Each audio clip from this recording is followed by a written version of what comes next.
the question some folks want to know, where do you think Baker Mayfield will end up? Jeff Darlington from ESPN's Get Up had a few ideas here.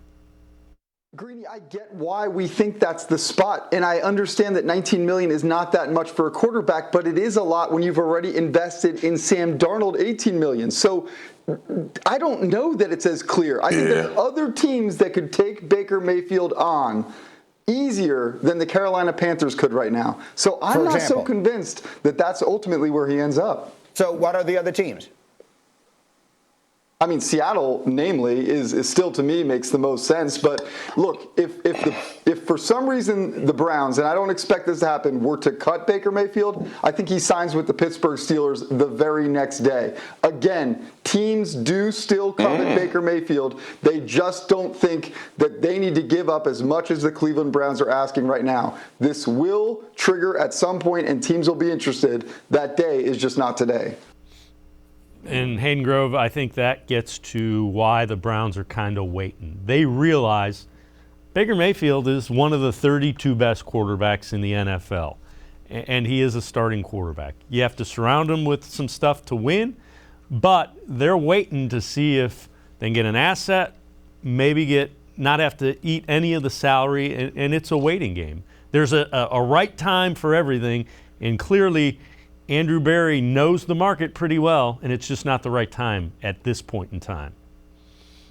Yeah, and I think the thing that the Browns fans are missing here, and people around the NFL are missing, is that the Browns have zero leverage. They have no leverage whatsoever. I mean, there's not one organization around the NFL that believes for a second that Baker Mayfield will ever take another snap for the Cleveland Browns.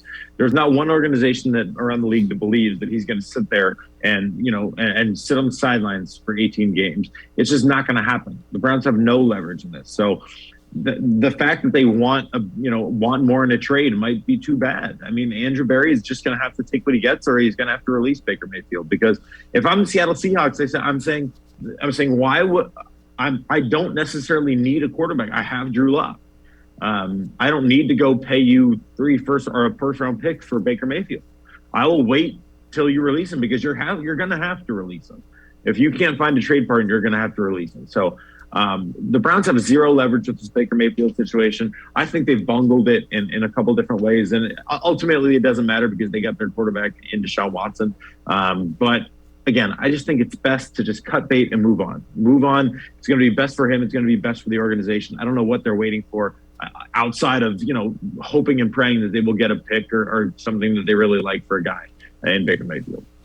Yeah, I don't think they're asking for a first-round pick, and I think leverage is something that often changes. So I think Andrew Berry is going to be patient, and we'll see.